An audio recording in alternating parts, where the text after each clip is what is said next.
শত ভক্তরা তারা ঘোষণা দিছে যে সালমান শাহর কবরে যদি হাত দেওয়া হয় তারা সুইসাইড করবে, বুঝছেন। এবং তার মারও আপত্তি।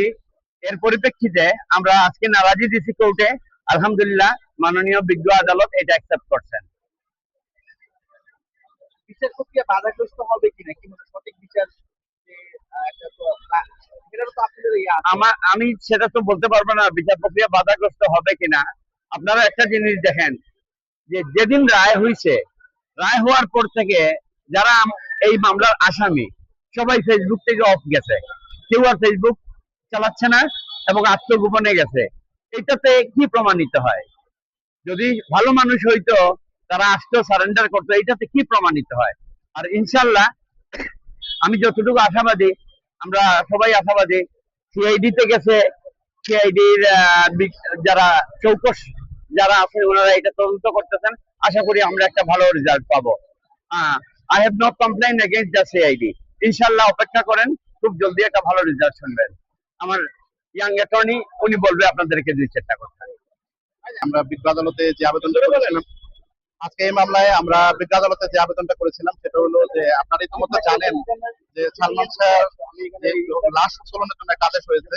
তদন্তকারী কর্মকর্তারা গত 14/5 একটা আবেদন করেছিল, সেই প্রেক্ষিতে 20/5 বিজ্ঞ আদালত এই আদেশটি দেন। এই আদেশের উপর আমাদের আপত্তি ছিল।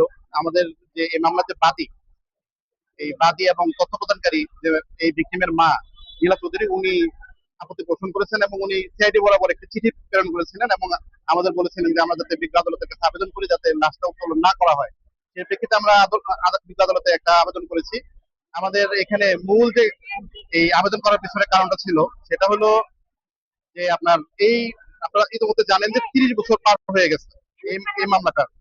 এই 30 বছরে আসলে একটা লাশের কিছু পাওয়া যাবে না। যখন 13/1/1997 সালে এই 1 বছর পর, এই ভিকটিমের হত্যার 1 বছর পর যখন দ্বিতীয়বারের মতো লাশ উত্তোলন করা হয়, তখন ওইখানে সুরতহাল এবং যে ময়নাতদন্তের জন্য যাদেরকে দায়িত্ব দেওয়া হয়েছিল তারা জানিয়েছেন যে এই লাশটা হাইলি ডিকম্পোজ অবস্থায় ছিল। যদি 1 বছর পর যদি হাইলি ডিকম্পোজ অবস্থায় থাকে, সেক্ষেত্রে 30 বছর পর এই লাশের আসলে কিছু পাওয়া যাবে না এবং যা পাওয়া যাবে তা দিয়ে মৃত্যুর যে সঠিক কারণ এটা নির্ণয় করা অসম্ভব হয়ে যাবে। আর সবচেয়ে বড় ব্যাপার হলো এই লাশটা আপনারা সবাই জানেন যে দাফন করা আছে হযরত শাহজালাল মাদার প্রাঙ্গণে। এই মাদার প্রাঙ্গণে আপনার ইসলামিক যে ধর্মানুমতি যারা আছেন এখানে তাদের ঘোর আপত্তি আছে এইখান থেকে লাশ উত্তোলন করা, বারবার লাশ উত্তোলন করার ক্ষেত্রে। আসলে আরো যে যারা ভক্ত আছে, ভক্তবৃন্দ এখানে একটা কন্ডিশন দিয়ে ফেলেছেন যে সেটা হলো যে যদি লাশ উত্তোলন করা হয় তারা সুইসাইড করবেন। মানে সর্বোপরি দেখা যায় যে এখানে সবারই আপত্তি আছে। যে আপনার যারা তদন্তকারী কর্মকর্তা আছে তারাও আপত্তি করেছেন যে আসলে কিছু পাওয়া যাবে না। আবার বাদী আপত্তি করেছেন যে আসলে তার এই 30 বছর পরে এই লাশে কিছু পাওয়া যাবে না। আবার এখানে ভক্তবৃন্দ আপত্তি করেছেন যে তারা যদি লাশ উত্তোলন করা হয় তারা সুইসাইড করবেন। এই প্রেক্ষিতে আমাদের আসলে আবেদনটা করা এবং বিজ্ঞ আদালত সন্তুষ্ট হয়ে আমাদের আবেদন মঞ্জুর করেছেন এবং এই মঞ্জুর করার পর আজকের যে আদেশটা, এই আদেশের অনুলিপি যথাযথ কর্তৃপক্ষের নিকট পৌঁছায় যাবে। ধন্যবাদ আপনাদের সবাইকে। আপনার একটা কার্ড এটা কেন